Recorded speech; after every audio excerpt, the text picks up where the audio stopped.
Bonjour, je suis Benoît Tréanton, parieur sportif professionnel. Les statistiques, c'est bien, en abuser, ça craint. Voilà comment vous pourriez définir le contenu de ce qui va suivre. Il est évident que les statistiques sont un atout indéniable lorsque vous faites votre analyse de match ou de rencontre sportive. Vous devez à un moment donné les incorporer dans votre analyse. Généralement, il est recommandé de les incorporer vers la fin de votre analyse afin de valider ou d'infirmer ce que vous avez réussi à vous faire comme opinion sur un match. Vous allez voir jusqu'à quel point les statistiques sont utiles et quand vous devez les prendre avec des pincettes. Deux exemples viendront illustrer ces propos. Enfin, vous verrez ce qui fait rêver les parieurs professionnels en termes de statistiques et d'outils. Si un jour cet outil existait, alors cela serait révolutionnaire. Les statistiques deviennent de plus en plus à la mode dans le monde des paris sportifs. Certains parieurs ne jurent que par elles. De nombreuses sociétés s'y sont spécialisées, comme la plus célèbre Opta. Faites quand même attention à l'overdose de statistiques. Pourquoi cette mise en garde? Tout simplement car une statistique révèle une force ou une faiblesse à un instant T sur un certain nombre de matchs ou de rencontres sportives précédents d'une équipe ou d'un joueur. Distinguez bien ces deux choses. Les statistiques dans les sports individuels ne font qu'un avec l'athlète concerné. Par contre, dans un collectif, c'est plus complexe. Les statistiques d'une équipe sont le reflet de ce qu'en font les joueurs sur le terrain, à leur poste, et généralement ce sont les titulaires. Ce sont ceux qui jouent le plus qui sont le reflet de cette statistique d'équipe. Statistique d'équipe qui sera la somme des individualités sur le terrain. C'est comme pour une recette de cuisine, vous avez sur votre feuille les aliments, la quantité, etc. pour avoir un rendu parfait et succulent à la fin. Changez un ingrédient de la recette et le même rendu sera différent, le goût sera transformé. Changez plusieurs ingrédients et vous serez très loin de la recette optimale du début. Ici, c'est le même raisonnement. Une équipe type de titulaire décidée par l'entraîneur aura un rendement optimal dans cette configuration selon lui. Cette équipe cumulera des résultats, des statistiques au fur et à mesure des rencontres. En cours de saison, les titulaires pour diverses raisons seront absents car blessés, malades ou en sélection. À ce moment-là, le rendement de l'équipe s'en trouvera affecté, donc les résultats et les statistiques également. Sauf s'ils trouvent exactement des joueurs doublures de même niveau.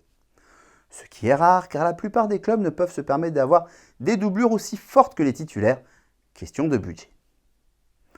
Ce que je vais dire va vous sembler un peu fort. Si ce qui a été dit précédemment vous arrive lors d'une analyse sportive, alors vous pouvez jeter les statistiques à la poubelle.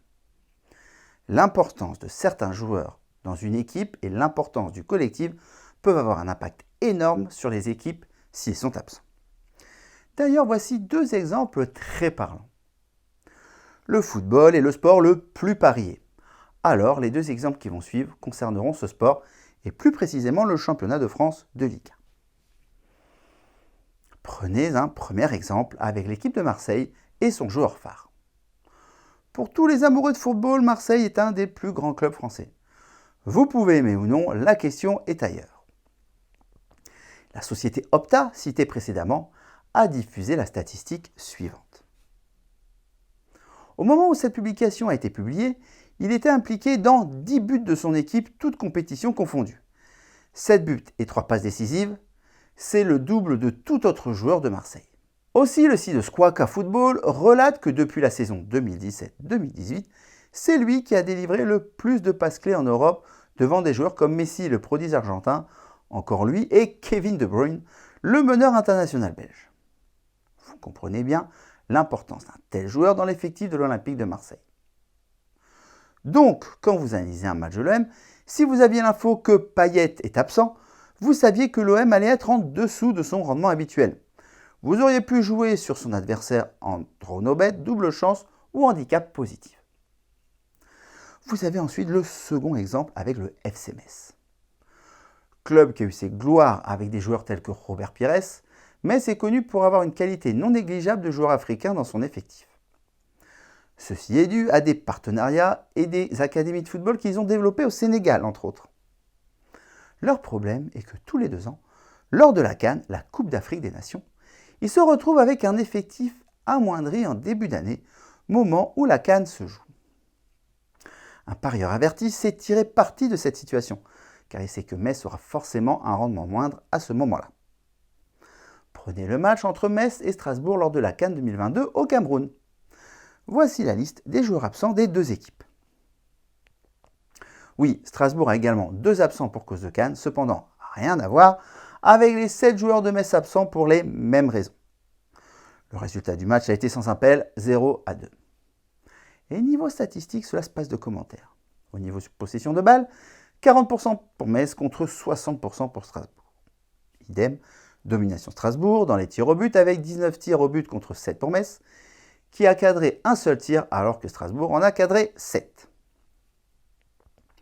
Avec une équipe au complet du côté de Metz, le résultat aurait pu être différent. Un parieur averti sait tirer parti de cette situation, car il sait que Metz aura forcément un rendement moindre à ce moment-là. Comme vous l'avez maintenant compris, les statistiques sont à prendre avec des pincettes. En tout cas, faites un minimum attention à la composition d'équipe du match et des matchs précédents afin d'en tirer une analyse plus fine. Attention cependant, si elles sont à prendre avec des pincettes, elles restent tout de même indispensables. La preuve, de nombreux parieurs rêveraient de posséder un outil bien particulier que vous allez découvrir maintenant. Le rêve ultime du parieur, ce sont des statistiques adaptables. Et plus précisément des statistiques adaptables selon la composition des équipes.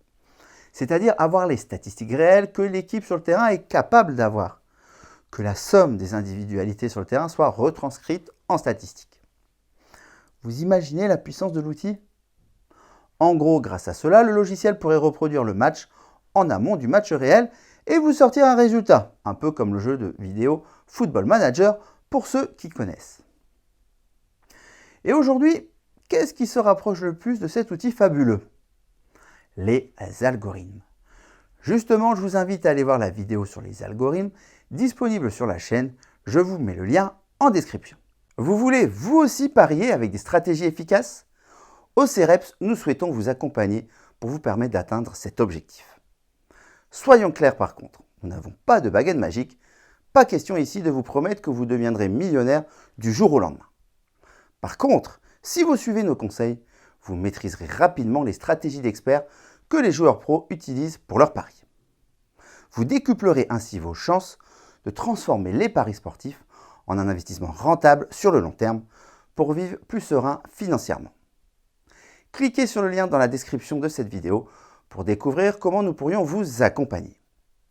Pour être informé de la sortie de nos prochaines vidéos, abonnez-vous à la chaîne YouTube du CEREPS et pensez à activer les notifications. Et si vous aimez cette vidéo, n'hésitez pas à mettre un pouce bleu et à partager. Merci d'avance, bon jeu et à très bientôt dans une nouvelle vidéo.